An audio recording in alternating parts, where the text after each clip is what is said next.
Many clients only have a vague idea how long a translation project should take.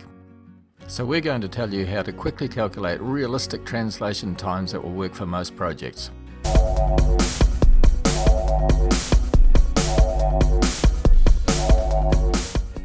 Hi, I'm Dennis Brown, and our company has been providing translation and interpreting services to clients across a wide range of business sectors for over 20 years.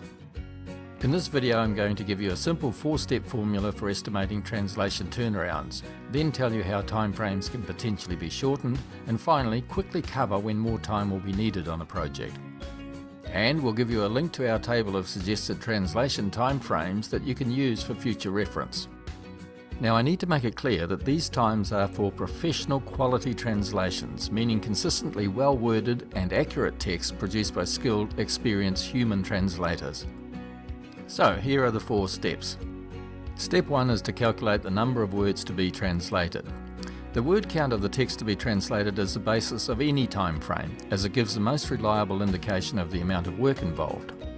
And note we use the number of words, not pages. That's because the amount of text on individual pages, and therefore the time spent translating them, can vary considerably.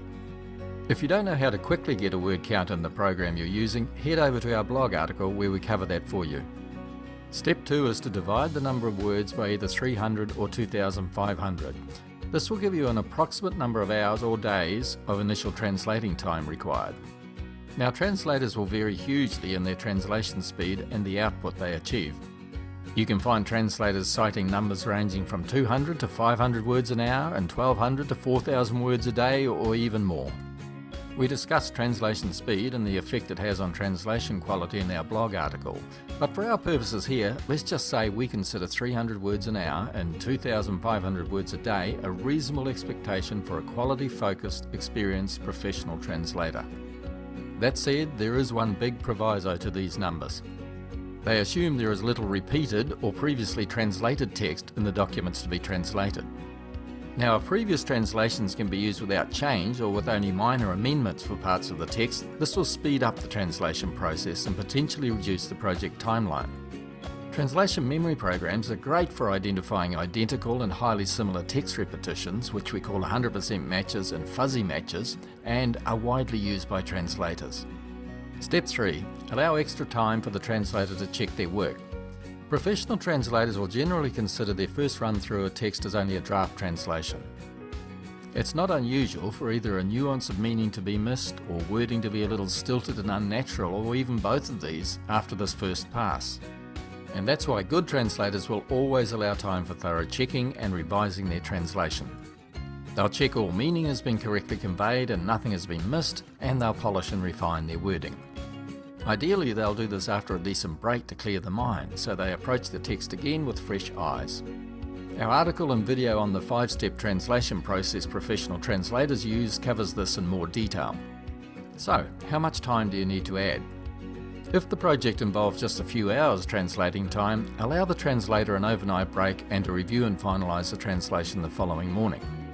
If it's a few days' work, allow an additional day for the self-review. And for longer projects, allow an extra day for every 10,000 words. Step 4. Add 30% if there is a second translator review. Often a translation will also be subject to a full second translator review. This can involve various possibilities, but is normally designed to pick up any inadvertent errors made by the initial translator, plus have a second accuracy check and further improve wording if needed. It is considered best practice, and we particularly recommend it for essential business text where guaranteed accuracy and high quality of expression is required. Our rule of thumb is to add 30% to the translation time for this peer review component. Putting all this together, we suggest the following guidelines, and this table is available for download from our website. Now, what if you need to reduce these translation times? Well, there are really just 2 ways to shorten the time needed to translate a given text or a set of materials. Firstly, your translator can work longer hours. Many freelance translators will be happy to do this, as work often comes in waves and they tend to want to make hay while the sun shines. However, translation involves intense mental concentration and is actually very taxing, so it's an unfortunate fact that quality is affected with longer hours worked. A top-flight translator may well be able to produce a higher daily volume by working longer hours over a few days without affecting translation quality. But it's difficult to do longer term, which makes it a risky strategy. Secondly, you can use more than one translator. This won't help for short translation jobs, but is an option for longer texts. For example, a 20,000 word text might take one translator 9 or 10 days, but be completed by 2 translators in 5 or 6. However, note that in calculating translation times for a single language translation project using multiple translators, it isn't just a matter of splitting up the documents and assuming the time for the longest component will be the time for the whole project. That's because for most materials, care needs to be taken to ensure the translators have all translated key terms in the same way and a consistent writing style is used throughout the texts. So the translators will typically need to communicate with each other and work together on the texts. And this will generally imply a small amount of additional time.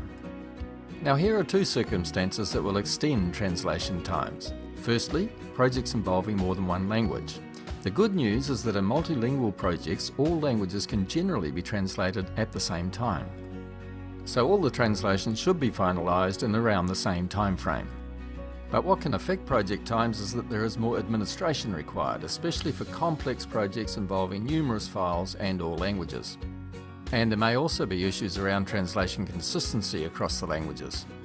For example, you would want to be sure any difficult or key terms or concepts were handled in the same way by the translators in each of the languages.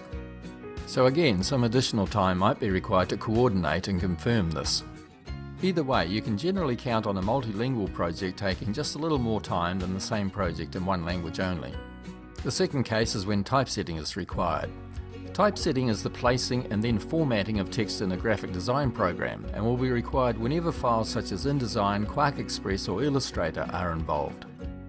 The key point is that typesetting won't start until the foreign language translations are finalised, so it will add time to any project. And in multi-language projects, individual languages may well be typeset consecutively and not concurrently.